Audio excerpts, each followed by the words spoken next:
नमस्कार, क्राइम खुलासा न्यूज में आपका स्वागत है। इस वक्त की बड़ी खबर उत्तर प्रदेश की राजधानी लखनऊ से आ रही है, जहां पर इको गार्डन धरना स्थल कानपुर विश्वविद्यालय का सचिन चंद्रा नामक छात्र पुलिस की बर्बरता से तंग आकर दे रहा धरना।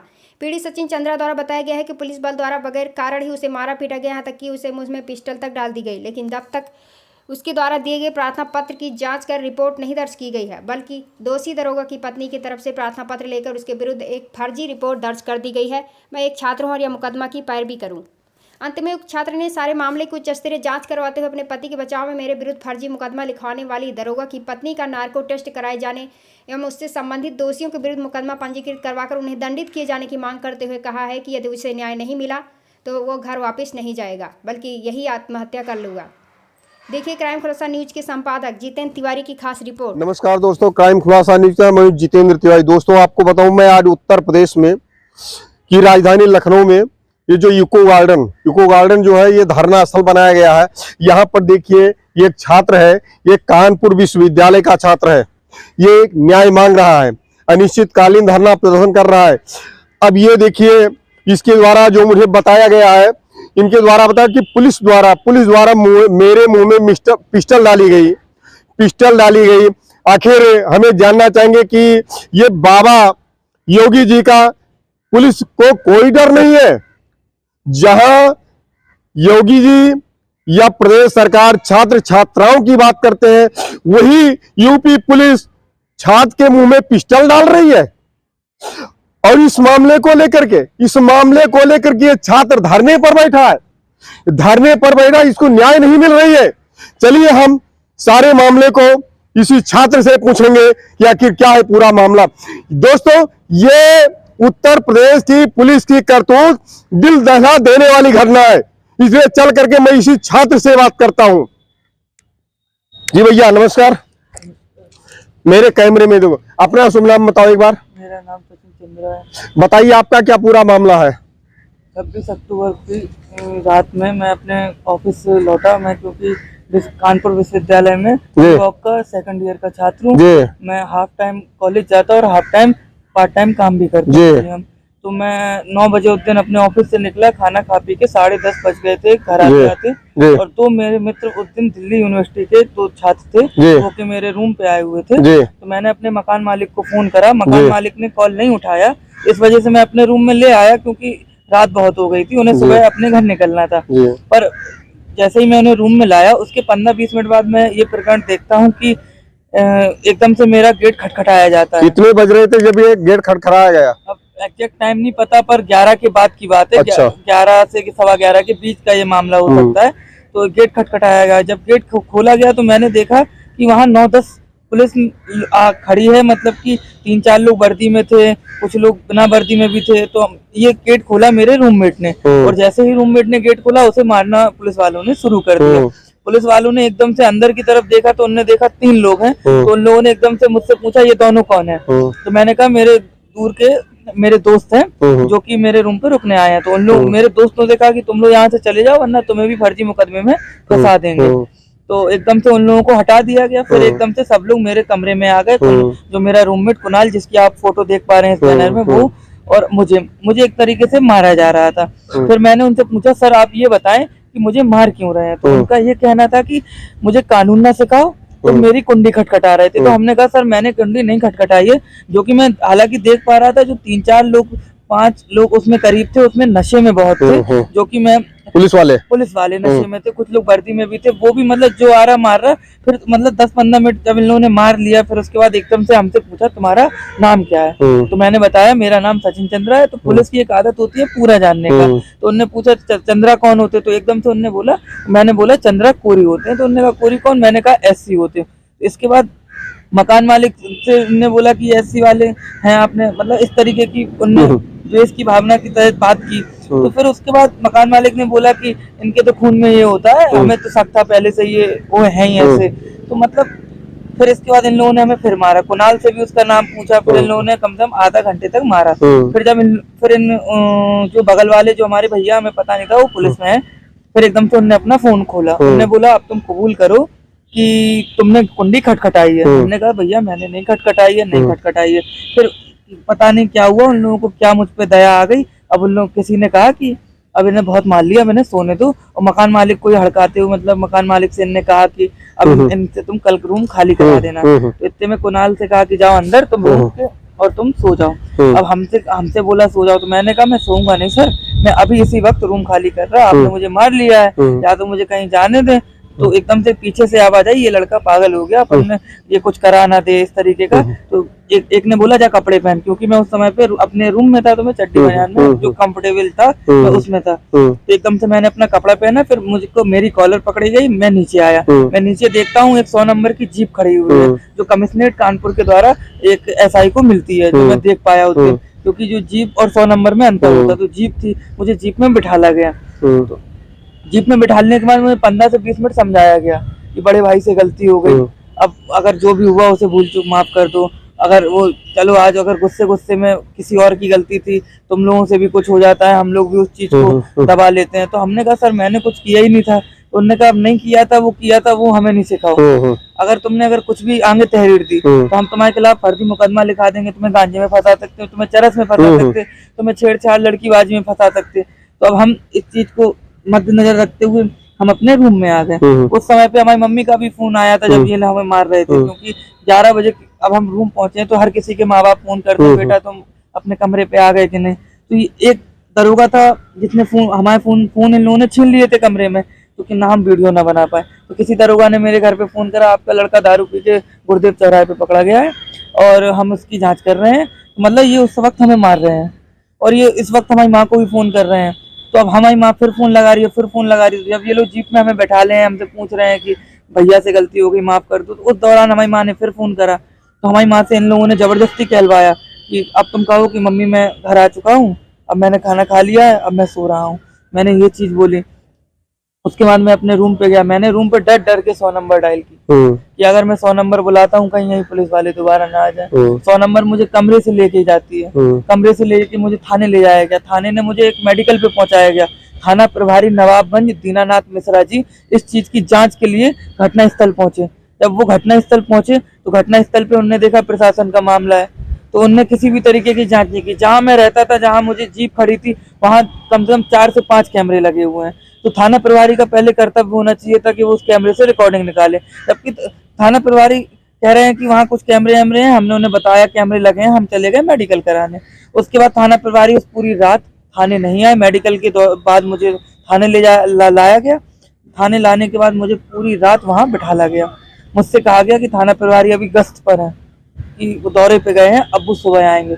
सुबह थाना प्रभारी आते हैं। थाना प्रभारी सीधे मुझसे बस एक ही बात कहते हैं कि तुम बहुत बड़े मुकदमे में फंस जाओगे, अभी घर जाना चाहते हो तो चले जाओ। तो जब थाना प्रभारी ने इस तरीके से बात की तो हम भी डर गए। पर हम जब डर गए तो फिर हमसे बोला गया कि तुम अब घर जाओ, तुम्हारी एप्लीकेशन पे हम जांच करेंगे। हमने बोला सर कैमरे लगे हैं। वो उन्होंने कहा तुम मानोगे नहीं। हमने कहा ठीक सर, आप एप्लीकेशन हमारी FIR लिख लें। हमारा जो पहला अधिकार है आप FIR लिख लें, क्योंकि अगर मैं गलत हूँ तो उसकी फायर लगा दीजिए, आपका जो ड्यूटी आप कीजिए। आप हमारी उनने FIR नहीं लिखी। उन्होंने कहा विभागीय जांच होगी। इस चीज की उस दिन 26 की रात का मामला था, 27 की सुबह लग चुकी थी। 27 का संडे था, संडे को मेरी किसी भी तरीके की सुनवाई नहीं हुई। 28 तारीख को मैं गया DCP पश्चिम के ऑफिस, जिनका ये PRO थे, क्योंकि हमें ये 27 को पुलिस ने बता दिया था कि ये DCP के PRO हैं। तो हम उनके अधिकारी के पास गए कि आपके PRO ने मेरे साथ इस तरीके की व्यवहार किया है। तो 28 को मुझसे DCP साहब नहीं मिले, क्योंकि 1 बजे के बाद DCP उठ जाते थे। उस दिन नहीं मिले। मैं 29 तारीख को DCP साहब से मिला। मैंने DCP साहब से बात रखी अपनी। DCP साहब ने कहा मुझे जांच कराएंगे और अगर तुम आरोपी हो तो तुम्हें दंड मिलेगा, वो आरोपी हो तो उसे दंड मिलेगा। और मैं एक बात बताना चाहता हूँ कि निखिल शर्मा DCP के ऑफिस में एक वीडियो दिखा रहा था कि देखो ये जीने चढ़ रहा है, इसलिए ने गेट खटखटाया होगा। तो DCP साहब ने उसे डांटा था कि एक कैमरे जो लगे हैं वो ग्राउंड फ्लोर पे लगे हैं, मैं बताना चाहता हूँ, और फर्स्ट फ्लोर पे हम लोग रहते हैं। जैसे कि जीने चढ़ो तो उसका रूम, उसके रूम के जस्ट बगल में एक और रूम, और उसके रूम के बगल में एक और रूम, और उसके बाद एक मंजिल और ऊपर जाने का रास्ता है। तो फर्स्ट फ्लोर पे कैमरे नहीं है, पर ग्राउंड फ्लोर पे कैमरे हैं। मैं बताना चाहता हूँ कि कॉमन पैसेज में तो कैमरे लगा है, तो कॉमन पैसेज जगह वही है सबके निकलने की।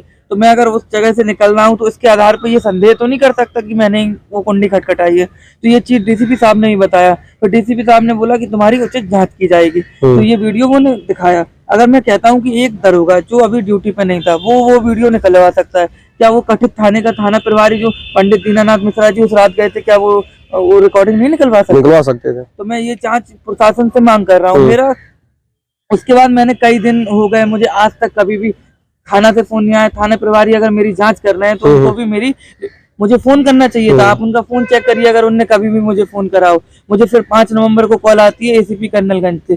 एसीपी साहब ने जब हमें बुलाया तो हमारे बयान हुए, उस बयान की हमने रिपोर्ट मांगी, हमें रिपोर्ट नहीं दी गई कि आपने बयान क्या लिए गए। उसके बाद जब हम एसीपी के साहब से बयान ले लिए, एक हफ्ते बाद उनने कहा 1 हफ्ते बाद आना, हम बताएंगे कुछ। 1 हफ्ते बाद हम पहुंचे। मैं कम से कम 3 से 4 दिन लगातार एसीपी ऑफिस में गया, 4-4, 5-5 घंटे बैठ के आया, तो मैंने सर मिले नहीं हमसे। फिर उन्होंने देखा कि ये लड़का मान ही नहीं रहा, तो वो एक दिन हमसे मिलते हैं, हमसे बोलते हैं कि बेटा जांचें तो 2-2, 2.5 साल चलती हैं। उनके टेबल पे फाइल रखी थी। मैंने कहा सर मेरी जांच का क्या हुआ?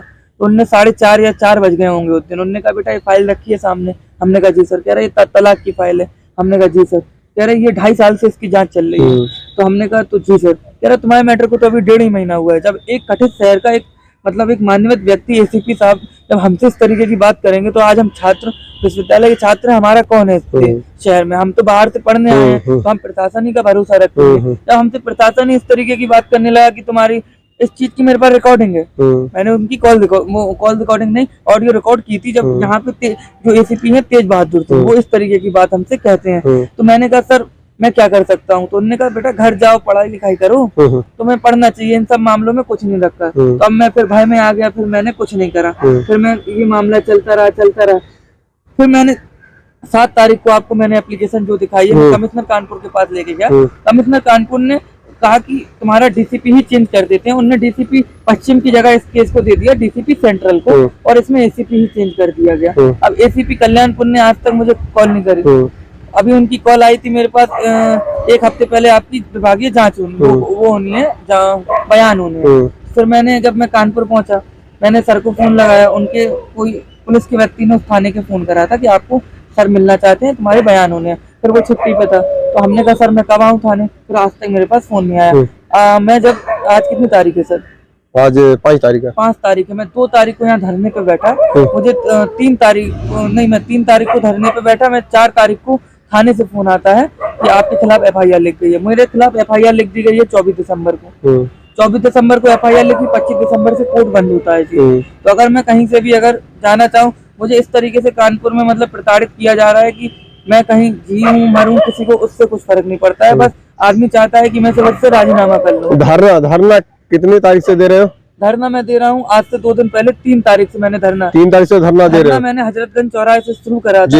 हजरतगंज चौराहे से मुझे पुलिस ने उठा के यहाँ पे फेंक दिया। यहाँ पे पुलिस का कहना है कि आप 10 से 5 बैठिए, यहाँ पे आपको पानी चाहिए या आपको खाना कुछ चाहिए तो आप बताइए, चाय चाहिए हम देंगे। अब इसके अंदर आपको जो कुछ होगा उसकी जिम्मेदारी हम लेंगे, उसके बाहर का हमें कुछ नहीं पता, अब आप जैसे करें। इतना हमें यहाँ के जो कथित दरोगा जी आए थे, उन्होंने आज सुबह हमसे बात की, उन्होंने यही शब्द हमसे तो कहा थे। तो अब हम योगी सरकार हो गया, जो माननीय सरकार है, मुझसे ही फरियाद कर सकते हैं। अब मैं विपरीत सरकार से तो नहीं कहूंगा कि मेरी फरियाद सुनो। तो हम सरकार से बस इतना ही कहना चाहते हैं, अगर हम खतरे में हैं, अगर हम मतलब कि हम गुनहगार है तो हमें दंड दे दो, अगर सामने वाला गुनहगार है तो उसे दंड दे दो। 2-2 महीने बाद कोई हम पे FIR लिखा दे रहा, हमसे कह रहा हम उनकी बीवी छेड़ते थे, उनकी बीवी कहती है कि हम इनको धमकाते थे कि इनके हम पति की नौकरी खा जाएंगे। हमारे खिलाफ हमने तहरीर दी है, हमारी FIR लिखी नहीं गई, उसकी FIR लिख ली गई। ये तो वही हो गया प्रशासन का साक्षात गुंडा राज है। मैं माननीय मुख्यमंत्री जी से यही कहना चाहूंगा कि मुझे न्याय दें। अगर मुझे न्याय नहीं देंगे, कि मैं अपना घर छोड़ के आया हूँ जी, झांसी का रहने वाला था, कानपुर विश्वविद्यालय में पढ़ रहा था, अब ना तो मेरे पास पढ़ाई का कोई और साधन है, ना मैं इतने बड़े घर से आता हूँ कि मैं पढ़ाई के सिवा कुछ और कर सकता। अब इधर ही बैठेंगे, जिस दिन अपना आत्मविश्वास हार जाएंगे उस दिन आत्मदाह की सिवा या आत्महत्या की सिवा मेरे पास कोई और सहारा नहीं बचता है जी। तो मैं आप सभी से बस इतना ही दरखास्त करूंगा कि एक छात्र को न्याय दें, और मैं और सभी छात्र अगर मुझे सुने तो मेरे लिए कुछ कर सकें तो करें, और माननीय मुख्यमंत्री जी तक मेरी आवाज पहुंचाएं।